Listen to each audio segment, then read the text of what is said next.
Sí, muy atentos, miramos la pantallita. Hoy día, 16 de agosto, vamos a trabajar en el área de personal social el tema la conquista del Tahuantinsuyo, ¿sí? El propósito. Vamos a identificar primero los sucesos de la Guerra Civil Inca. También vamos a reconocer los sucesos del inicio de la conquista de los españoles.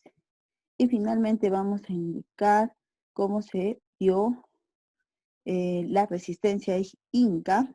Eso quiere decir cómo se dio el final del imperio incaico, el final del Tahuantinsuyo, ¿sí? Empezamos. La Guerra Civil Inca. ¿Sí? ¿Cómo inició todo esto?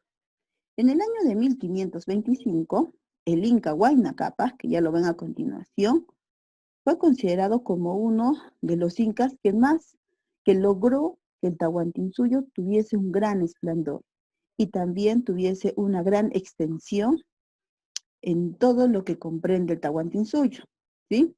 Huayna Cápac, ya finalizando ya su periodo, murió a causa de una enfermedad, que era la viruela. En esos tiempos no existía la viruela, ¿no? Aquí en lo que es el Tahuantinsuyo. Pero como ya estaban llegando los españoles, ya había llegado Cristóbal Colón y había también otras exploraciones, poco a poco la viruela, que es como una epidemia, así como el coronavirus, fue invadiendo, ¿no? Lugar por lugar hasta que llegó al Inca. Y por eso él también murió a partir de esta enfermedad. Él nombró, antes de morir, a uno de sus hijos como su sucesor. ¿Quién es? Ninan Cuyochi. Ustedes se preguntarán, ¿no? Pero cuando hemos estudiado los incas, usted no nos ha enseñado al Ninan Cuyochi. ¿Por qué? Porque justo cuando lo denominó, él también murió acerca de esta enfermedad que era la viruela. Entonces, no se lo considera como un inca, ¿sí? Siguiente.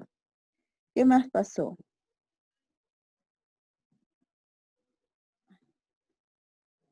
Huáscar fue elegido como inca, entonces tenía que haber sí o sí un inca, ¿no? ¿Quién fue elegido? Huáscar.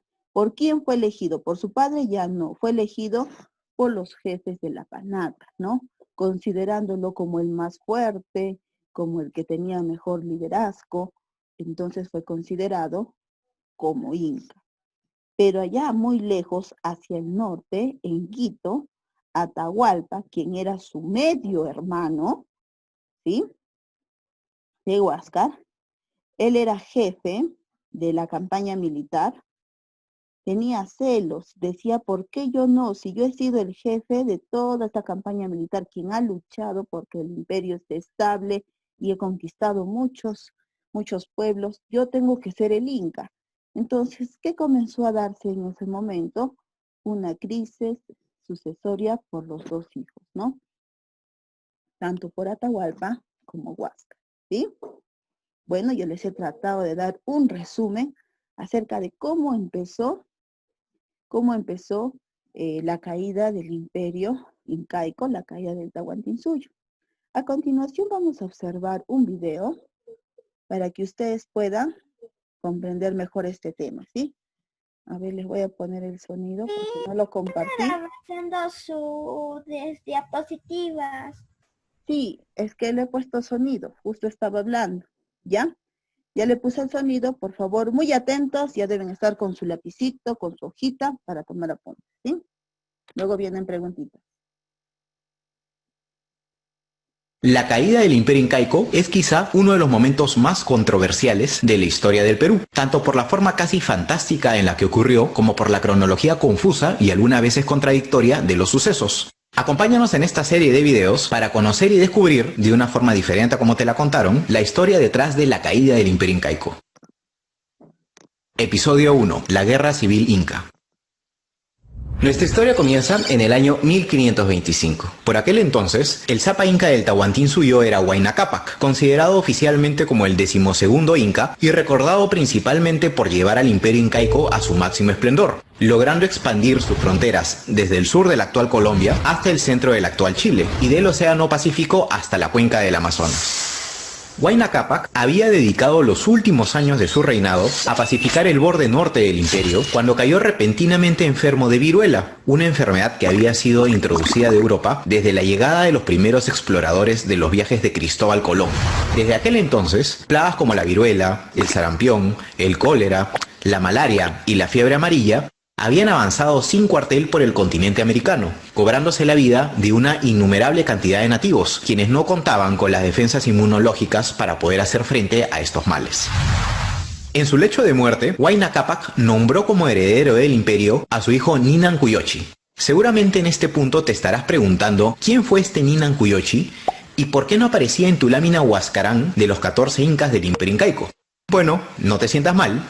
Resulta que el reinado de Ninan Cuyochi se caracterizó por ser tan breve que cuando Huayna Cápac lo nombró heredero, este ya había muerto, también a causa de viruela. Como Ninan Cuyochi nunca llegó a ceñir la mascaipacha real en su frente, no se le considera oficialmente como un Sapa Inca.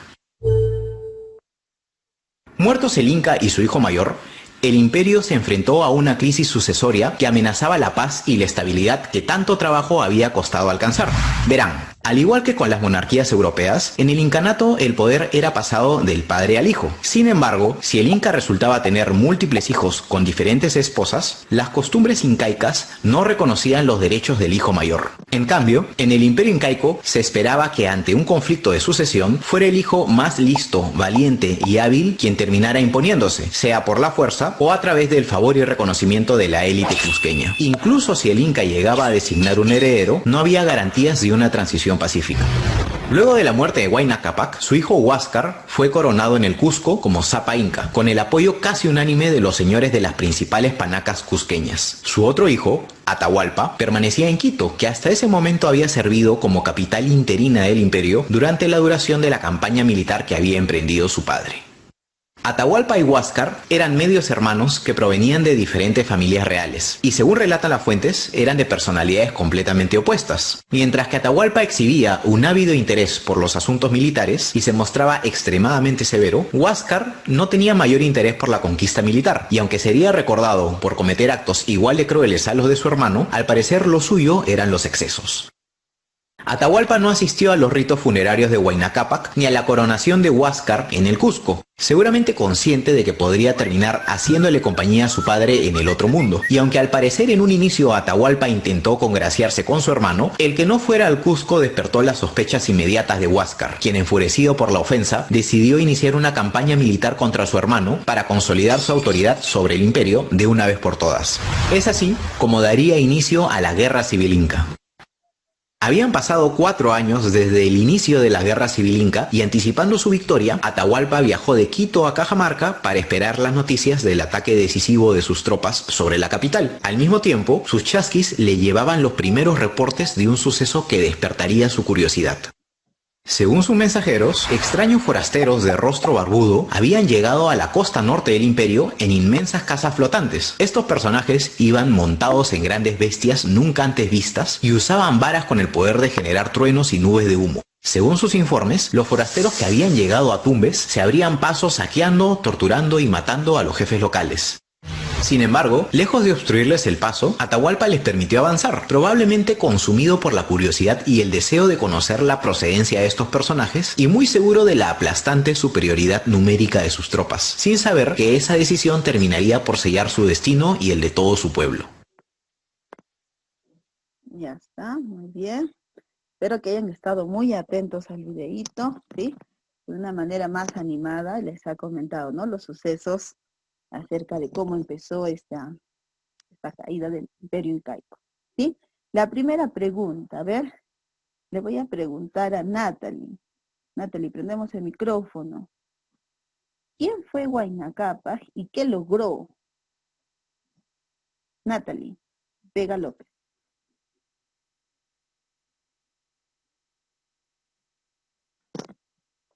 ¿Está Natalie?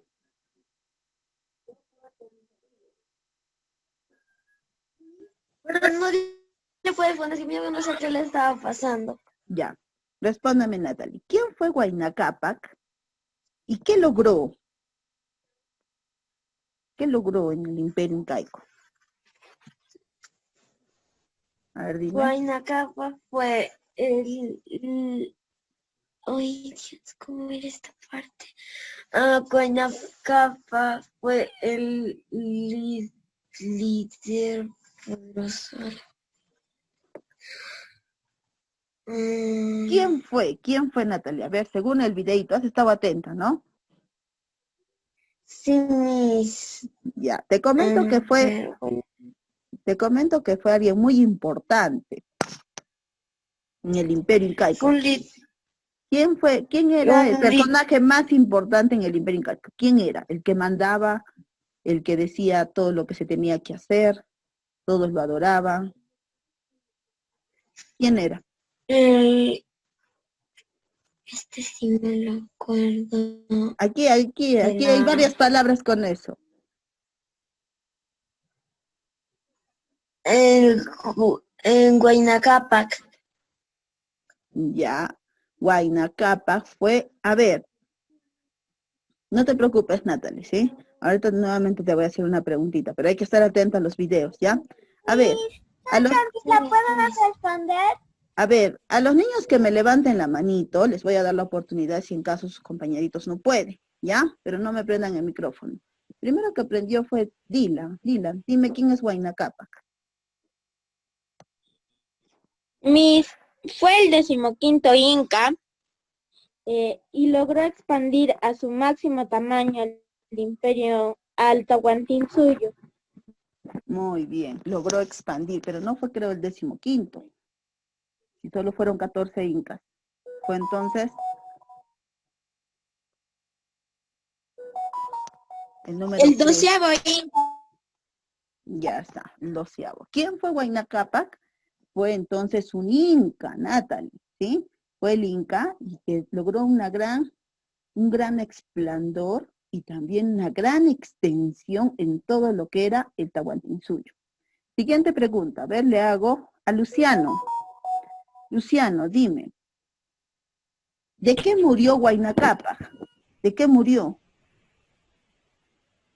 ¿De qué? Viruela. Muy bien. Huayna Cápac murió de la enfermedad de la viruela. ¿Y la viruela existía? ¿Existía en el Tahuantinsuyo o quién lo ha traído? Lo había ¿Quién lo trajo? expandido se había Bien. expandido Ya, muy bien. Se había expandido porque lo trajeron ¿quiénes? porque él se estaba haciendo y le quería dar a su hijo mayor, pero ese murió y él Ya. también. Pero ¿de dónde vino la viruela? ¿Es una enfermedad que se creó aquí, que estuvo aquí en el Tahuantinsuyo o vino de otro continente? De otro continente. Muy bien, vino de ¿O no? Europa, ¿no? Vino de España, exactamente. Muy bien. Seguimos. A ver, Crismaida, dime, ¿a quién eligió como sucesor y lo denominó Inca? A ver, ¿has anotado su nombre? ¿Cómo se llamaba? Crismaida. Nina Puyachi. Muy bien, punto para ti, has estado atenta, punto, Crismaida. Siguiente, Hiroshi. ¿Cómo se elegía al Inca? ¿Qué características debía tener? ¿Cómo debería ser su sucesor? No era solamente porque era su hijo, no porque era su primer hijo. ¿Cómo debería ser Hiroshi? Hiroshi. Quien me prende el micrófono ya no participa, solo Hiroshi, por favor. ¿Cómo debería? ¿Cómo debía ser el Inca? A ver, ¿qué características debería tener? Hiroshi. Una corona. ¿Debería tener una corona? En el video mencionó características que debería de tener un Inca. No necesariamente tenía que ser, a ver, la característica principal que tenía que ser sí o sí hijo del Inca, pero no necesariamente tenía que ser su primer hijo, como se daba, ¿no? En otros lugares, sino tenía que tener características muy importantes. A ver, de los que han levantado la manito, le pregunto a Camila, sigue levantando la manito, no ha bajado, dime, qué características debería tener? Camila. Deberías saber luchar, tener fuerzas y la sabiduría, algo así, tener... Ya está, muy bien. Si tienes algo de idea, debería ser muy fuerte, muy hábil, ¿no? Ser buen líder. Muy bien, Cris. Muy bien, Camila. Punto. Siguiente pregunta. A ver, sigue Danae. Danae, prendemos el micrófono. ¿Qué parentesco, Sí, Miss. qué parentesco había entre Huáscar y Atahualpa? ¿Qué eran?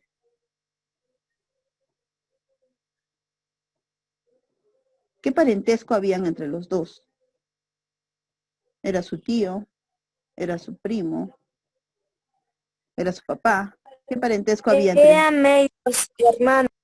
Muy bien. Entre Huáscar y Atahualpa había el parentesco de que eran hermanos, ¿no? Pero no exactamente hermanos de la misma madre y el padre, sino eran medios hermanos. Muy bien, Danae. Luana. ¿Está presente, Luanita? ¿Cuántos años pelearon Huáscar y Atahualpa por el trono inca? ¿Cuántos años? En el video también nos mencionó, no fue un año, no fueron meses, fueron varios años. ¿Cuántos años, Luana?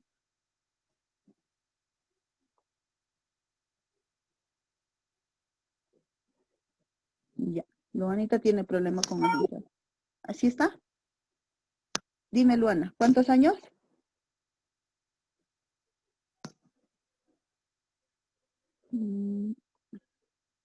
Ya. A ver, le voy a preguntar a Dasha. Dasha, que está con la mano levantada. Si ya no quieres responder, puedes bajar la manito. Dasha, dime, ¿cuántos años pelearon Huáscar y Atahualpa? Más de 5 años. No, menos de 5 años. ¿Cuántos años fueron? A ver, siguiente. Gerson, dime, ¿cuántos años? 4 años, Miss.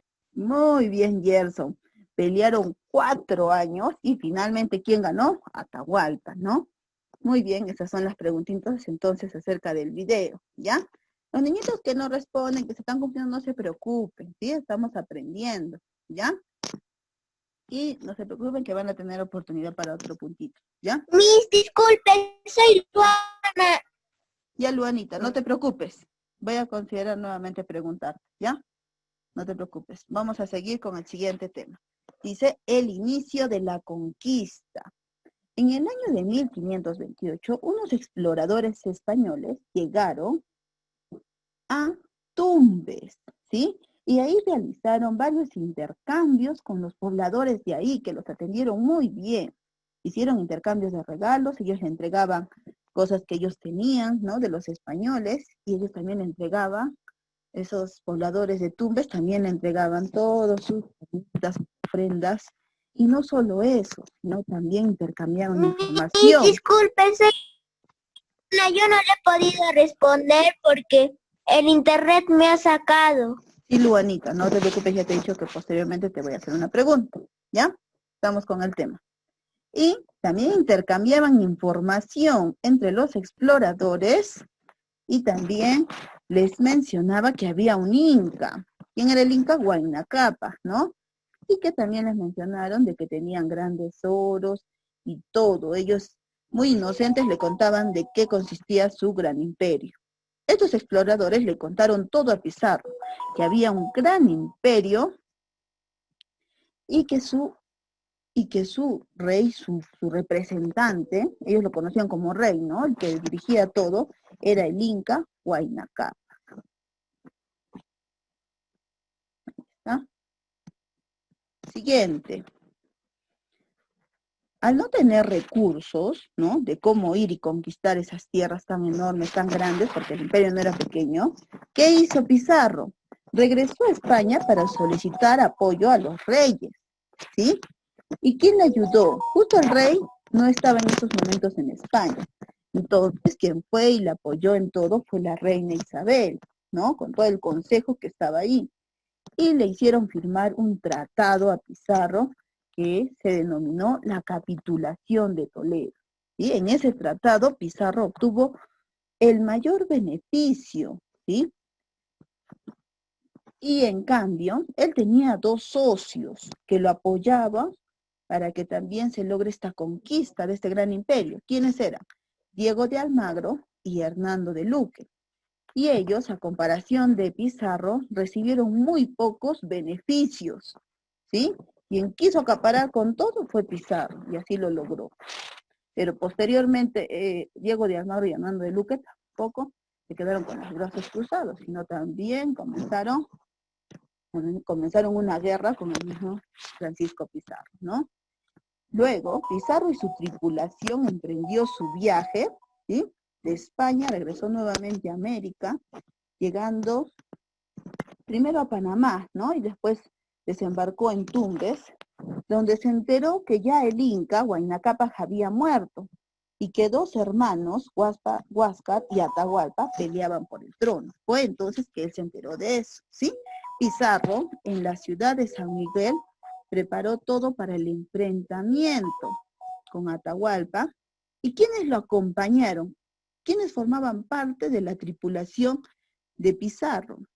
Él tenía 106 soldados, tenía 62 jinetes, también tenía muchos esclavos, tenía 12 notarios, tenía nativos que le ayudaban a traducir, ¿no? Que le ayudaba a comunicarse con el Inca, con todos los pobladores de ahí. Y también tenía mercaderes, ¿no? Que se encargaban de realizar los comercios, ¿no? Toda la parte comercial para que se puedan llevar ellos todas nuestras riquezas. ¿Sí? A continuación, de una forma más animada, también vamos a ver un video, ¿sí? Ya les había indicado que por favor tengan pendiente ahí su lapicerito y hagan anotaciones, ¿sí? Escuchamos muy atentos. Episodio 2. El inicio de la conquista. En el año 1528, un pequeño grupo de conquistadores desembarcó por primera vez en el pueblo de Tumbes, ubicado en la costa norte del actual Perú. Al instante, los españoles quedaron deslumbrados con las grandes murallas de piedra del poblado y sorprendidos con el cordial recibimiento de la población local. Este primer contacto resultaría muy amistoso, y tanto los exploradores españoles como los jefes locales, a quienes nombraron coloquialmente orejones, aprovecharían la ocasión para intercambiar regalos e información. Finalizado el intercambio, los exploradores españoles regresaron donde su líder, el conquistador Francisco Pizarro, para informarle que se encontraban en el borde externo de lo que parecía ser un gran imperio, cuyo señor respondía al nombre de Huayna Cápac. Esta noticia lo estremeció significativamente. Verán, años atrás, Francisco Pizarro y sus socios, el conquistador Diego de Almagro y el sacerdote Hernando de Luque, habían conformado en Panamá una sociedad privada de exploración y conquista denominada la Compañía de Levante. Y desde aquel entonces, con Pizarro a la cabeza, la empresa se había embarcado en la búsqueda de nuevos territorios que les aseguraran riquezas, tierras y títulos por parte de la corona de España. Hasta ahora no habían tenido el éxito que esperaban, pero este nuevo descubrimiento parecía prometedor. Sin embargo, en 1528, Pizarro era consciente de no contar con las tropas ni los recursos suficientes para iniciar la conquista del Perú, así como estaba al tanto del riesgo de que otros españoles con ambiciones similares reclamaran propiedad sobre estas tierras. Decidido a no permitir que nadie le arrebatara lo que consideraba por derecho suyo, Pizarro alistó su regreso a España para buscar legitimar su derecho sobre estos territorios. Es así como en 1529, Pizarro lograría obtener una audiencia con Carlos V, quien era el rey de España, emperador del Sacro Imperio Romano Germánico y probablemente el hombre más poderoso del mundo en aquel momento. Sin embargo, debido a que Carlos V tuvo que viajar de último momento a Italia para ser coronado por el Papa, dejó el asunto en manos del Consejo de Indias y de la reina Isabel de Portugal, su esposa.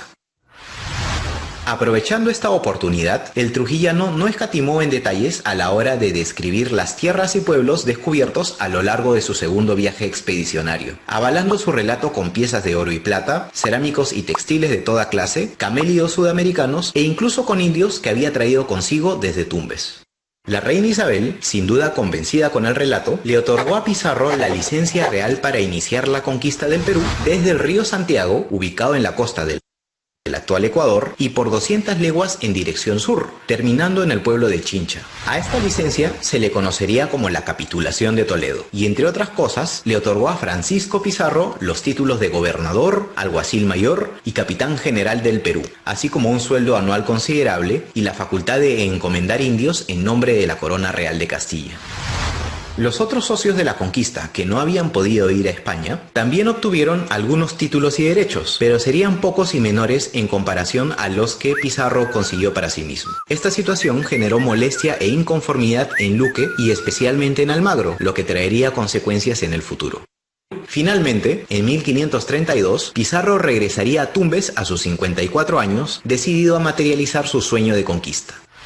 Sin embargo, lo que encontró fue una ciudad desolada y en ruinas, una imagen que sin duda contrastaba con el relato que sus hombres le habían contado. ¿Qué había pasado exactamente en Tumbes durante los últimos años? Sin perder tiempo, Pizarro comenzó a recabar información con ayuda de Felipillo y Martinillo, dos de los nativos que llevó consigo a España y que ahora le servían como sus intérpretes. Gracias a ellos y a la interrogación de Quilimasa, el orejón de Tumbes, se enteró de que el anterior señor de este imperio estaba muerto y que, como consecuencia, se había iniciado una guerra civil entre dos de los hermanos herederos. En dirección a Cajamarca, los conquistadores pasaron por diferentes poblados incas ubicados en La Brea, el Valle del Chira y Poechos. A lo largo del camino, los españoles encontraron muchos pueblos devastados por la guerra civil. A este escenario desolador se sumó el saqueo y la destrucción que los conquistadores también dejaron a su paso, siempre en busca de más oro. El 15 de julio, Pizarro fundó una villa cercana a la costa, a la que antepusieron el nombre de San Miguel de Piura. Esta villa serviría como un lugar seguro en la retaguardia para dejar a los enfermos y donde poder replegarse en caso de emergencia. En San Miguel, los conquistadores permanecerían 4 meses preparando su entrada a Cajamarca, para finalmente retomar su camino el 24 de septiembre. Encontrándose cerca de llegar a su objetivo, Pizarro ofreció la oportunidad de retornar a quienes no quisiesen proseguir. En total, Pizarro avanzó hacia Cajamarca con un contingente de 168 conquistadores, 106 a pie y otros 62 a caballo, incluyendo a sus medios hermanos Hernando, Juan, Gonzalo y Francisco Martín. Viajando junto con ellos, los acompañaban algunos esclavos negros, 12 notarios, un fraile dominico, varias moriscas, esclavos nativos y algunos mercaderes dispuestos a vender sus bienes a cambio de parte del botín. Al llegar al actual Piura, el gobernador decidió abandonar el camino real y optar por la ruta montañosa, mucho más difícil pero menos previsible en caso los nativos decidieran atacarlos. Finalmente, luego de una larga y dura travesía, el viernes 15 de noviembre de 1532, los conquistadores posaron sus miradas sobre el valle de Cajamarca. Allí distinguieron el poblado inca del mismo nombre, y a lo lejos, el enorme campamento del ejército de Atahualpa. El momento que Pizarro había estado esperando había llegado. Ya está, muy bien. Ya hemos escuchado entonces muy atentos el videíto. Hemos aprendido nuevos datos también, ¿no? Acerca de cómo fue, cómo se prepararon los socios y Francisco Pizarro para poder conquistar el Imperio Incaico, ¿no? La primera pregunta es, y va dirigido para Piero Alcamari. ¿A qué lugar llegaron los españoles, los exploradores españoles por primera vez? A ver, aquí en Perú. Llegaron a Tumbes. Muy bien, ellos llegaron primero a Tumbes, ahí le preguntaron a los pobladores qué sabían, hicieron regalos, intercambios, ¿no? ¿Qué le contaron esos exploradores a Pizarro? Sebastián, ¿qué le contaron?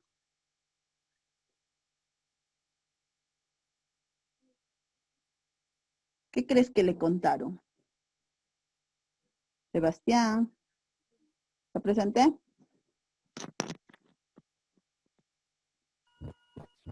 ¿Es mi llamado? Sebastián Alpaca.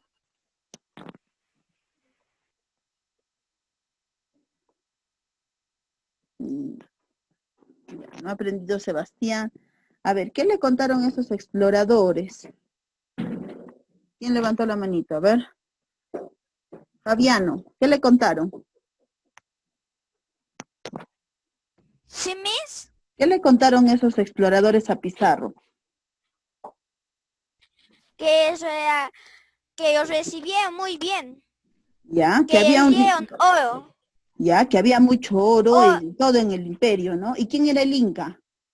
En ese tiempo. Huayna Cápac. Muy bien, en ese tiempo el Inca era Huayna Cápac. Muy bien, Fabián. Miss, disculpe, soy Luana, ¿le puedo responder? Ya, has levantado la manito, pero ya respondí, Miss, Fabiana. disculpe, soy Luana, ¿le puedo responder? Ya, Luanita, la siguiente pregunta, ya antes de que se te corte el internet. A ver, dime, ¿qué hizo Francisco Pizarro al no tener recursos? ¿Qué hizo? Él no tenía recursos para conquistar todo el imperio, entonces hizo un plan. ¿A dónde se fue? Luanita. ¿Sí, Miss? ¿Dónde se fue? ¿Qué hizo Francisco Pizarro al no tener recursos para conquistar todo el imperio? Hizo algo. Se dirigió ¿a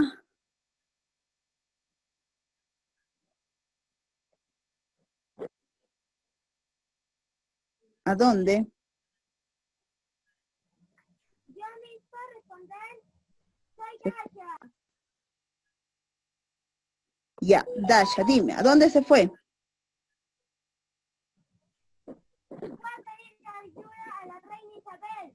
Muy bien, a la reina Isabel y también al rey. ¿Cómo se llamaba el rey, Dasha?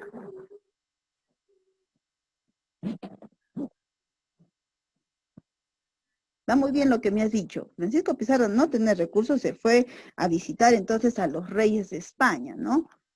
Y se fue a visitar entonces al rey, que era Carlos V, y también a la reina Isabel, quien fue quien la ayudó y la apoyó, ¿no es cierto? Muy bien, Dasha. Siguiente pregunta, a ver, le pregunto a Josué. Josué, ¿cómo se llamó el tratado que hizo Pizarro con la reina Isabel? El tratado de que pudiera ir a conquistar esa tierra. Muy bien, de eso consistía, pero ¿cómo se llamaba? Era la capitulación de... ¿De Francisco Pizarro? No. Un expresidente de nosotros ha tenido ese apellido, la capitulación de Toledo. Ya está, muy bien. La capitulación de Toledo, así se llamaba, ¿sí? Muy bien. Gracias, Josué. Maricielo, ¿quiénes eran los socios de la conquista? Hernando de Luque. A ver, ¿quién prendió su micrófono? ¿Maricielo? Maricielo. Sí, Miss. ¿Quiénes eran los socios de la conquista? ¿Quiénes Diego ayudaron? de Almandro Muy bien. y hermano de Luque. Hernando de Luque, Diego de Almagro. ¿Y quién más? El principal, Francisco. Francisco Pizarro. Muy bien. Última pregunta. A ver si se acuerda. Henry. ¿Quiénes formaban parte de la tripulación de Pizarro? ¿A quiénes llevó para poder conquistar el gran imperio? A ver, no solo fue con los socios, también, ¿a quién más llevó? A ver.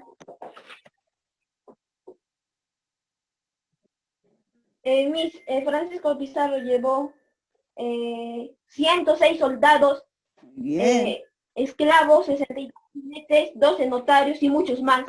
muy bien. A todos ellos llevó entonces para hacer la conquista de este gran imperio, ¿sí? Henry, una consulta. Y también llevó a sus hermanos. Ajá, llevó también a los hermanos. Henry, después de esta hora, ¿tienen otra clase más? No, Miss. ¿No? Ya, entonces les voy a invitar nuevamente al Zoom No. para terminar con la clase, ¿sí? Voy a cortarlo ahorita y por favor ingresen nuevamente para terminar con la clase de personal social, ¿sí? ¿Ya? Por favor, ya voy a cortar la clase. Nuevamente ingresamos a la clase, ¿ya? Somos 14 minutos, por favor ingresen. Ya voy a cortar. 1, 2 y 3. Voy a reiniciar.